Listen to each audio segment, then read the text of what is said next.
Hey everybody, this is Comedy, Cigars, and Music, and today's cigar review is the Diamond Crown Julius Caesar. There go, want to see the cigar?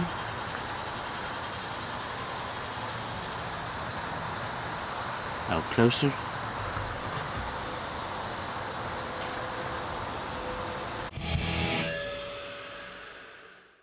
Now, off the foot and wrapper, I'm getting some hay, a rich milk chocolate, just a hint of prune and cherry, and a nice malt in there.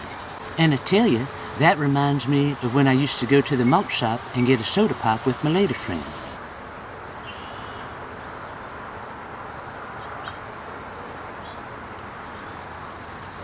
Alright, so right off the beginning of this cigar, there is a real nice toastiness, a nice rich earth, and there's just like a little bit of fruit that wants to come in there, and it's kind of reminiscent of that prune cherry aroma I got off the foot and wrapper. Now on the retrohale, there's just a little bit of that earth, but the retrohale is actually pretty subtle. There's really not a whole lot in that retrohale. And I tell you, these bugs are going crazy like the jitterbug dance. So on the finish, there's just this nice earth and a little bit of that toasty component in there. That toasty component is actually pretty present in there. I like that. I like toast. See, my friend Clyde and I, we've been friends since high school, and we get up every morning about 4:30, get breakfast about 5 o'clock. We meet at this diner. We get a nice cup of coffee, a piece of toast, and some bacon. Every so often I'll have an egg on the side. And then we try to get lunch probably around 10:30, so we can get our dinner around 4 and get to bed right after Jeopardy and Wheel of Fortune. So it's real nice. And speaking about my friend Clyde, like I said, we've been friends since way back, actually since longer than high school. I mean, I grew up with Clyde. But, you know, smoking this Julius Caesar, even though I know the name of it is the namesake of the founder of the company, which actually I guess the overall company would be the J.C. Newman cigar company. Anyways, so my friend Clyde, back in high school, we used to call him Flicky. And the reason being is because if you would be at your locker getting some books out, or you'd be walking down the hall, or maybe you were just in the hallway talking to a lady friend, Clyde would come up and he'd flick you right on the end of your dinghy. You'd be sitting there wincing in pain, almost in tears, and Clyde would be laughing up a storm. Oh, Clyde thought that was so funny. Now looking back on it, it is kind of funny, but at the time it hurt like the dickens. No pun intended.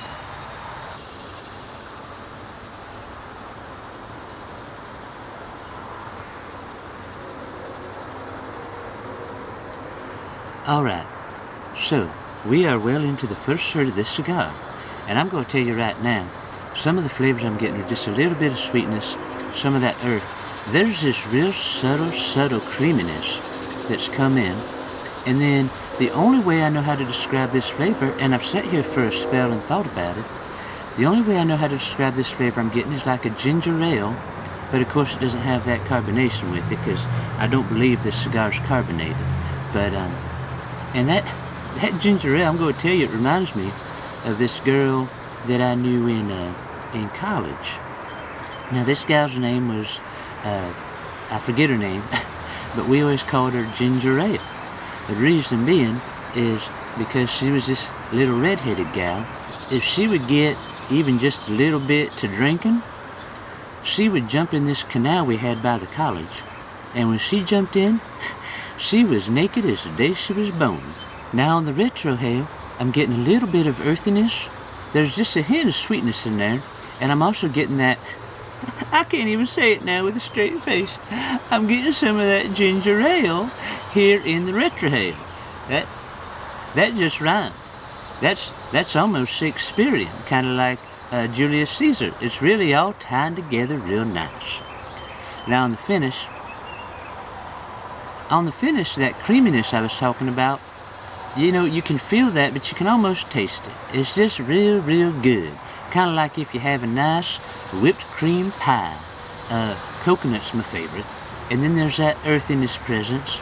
And there's just a little bit of smokiness in there. Not a bad smokiness, but just a little bit of smokiness. And I will say that the flavors are fairly subtle.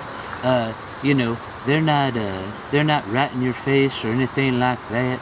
They're just real, real subtle. Now the ash, while the ash is holding on, and I haven't really had any burn issues, I've just had to kind of roll the cigar and take care of the burn, and it's fixed itself. I haven't had to use my lighter or nothing like that. The ash is real, real flaky, but it's holding on. You know, it's flaky kind of like my grandpa's skin. I remember when I was a young kid, I'd sit on my grandpa's lap, and if I had a dark t-shirt on when I got up, there'd be little skin flakes on it. So, I'm sorry, I hope you're not eating breakfast or nothing, but I just remember that, and when I was thinking of this ash, it just reminded me of that, as things naturally will.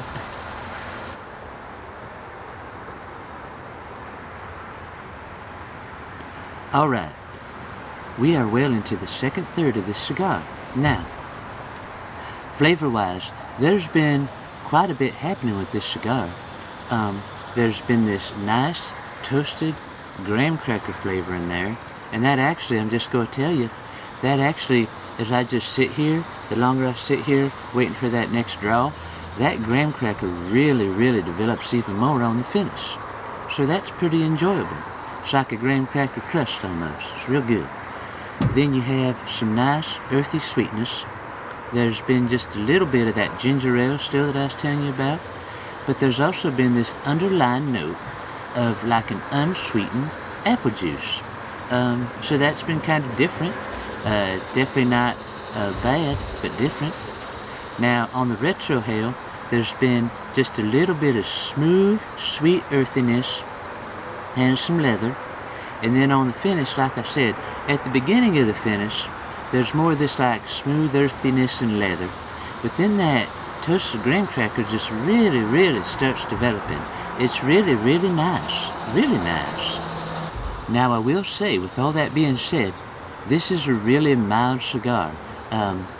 Those flavors aren't super prominent. They don't just jump out and scare you. Which actually, that reminds me of a story. One time when we were on vacation, me and my wife, we like to go on walks, especially if it's real nice outside and it's real pretty. Well, we went on this walk this one time. It's kind of more of a hike. And when we're going on our hike, we see this mountain lion. Now I tell you, that mountain lion took off a-running. I tell you, when I saw that mountain lion, I really thought I was going to poop directly into my pants. So, that was real, real scary. Anyway, I did have one burn touch-up towards the end of the first third, and I've had just one minor burn touch-up here in this second third. So, I'm going to keep on enjoying this, and we'll just see what we get.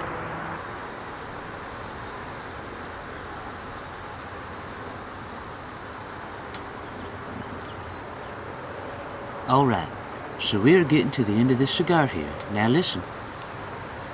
Flavor-wise, well, let me tell this first because it's right on my head. It's right there. I had one more burn touch-up in the end of the second third there, and then I did have one burn touch-up in the final third. No problem. That's really, really no problem. Now, flavor-wise, in the final third, it kind of started out like the second third a little bit. There's that toasted graham cracker. There's that earthy sweetness and that kind of underlying unsweetened apple juice. Now that's kind of turned into just a nice, smooth, sugary sweetness.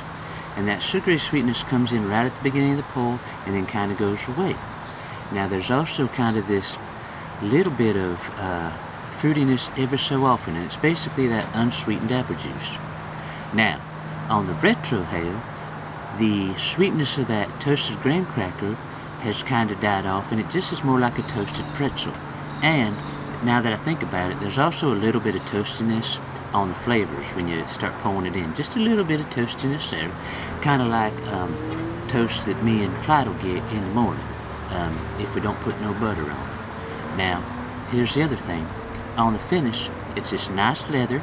Or I wouldn't say nice leather, and I don't mean bad leather, but it's just leather. I don't know why I decided to say nice, but it's just a leather.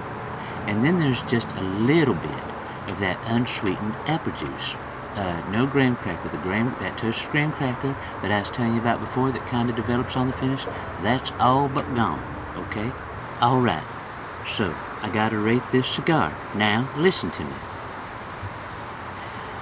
The flavors on this cigar were fairly mild, which really isn't my walk in the park, but what I will say is it was enjoyable. So, it's kind of like if you take a girl to a dance, okay? And you had a good time, but there's just a connection that you couldn't make, and that's okay. That's gonna happen. How I would say this cigar is, I would give this cigar a 2. Now hold on. Giving it a 2, what I'm trying to say is, I wouldn't take that gal to the dance again, but you might, and you might have a real good time. Alright, smoke time for this cigar came out to 2 hours and 9 minutes. Guys, I thank you for joining me, just sitting with me for a little spell. If you like this video here, if you've enjoyed other things you've watched here, I'd like you to go ahead and like and subscribe. That'd be real good. If you have anything you need to say, any questions, yes, okay, questions or comments, you want to leave them down below, whatever that means.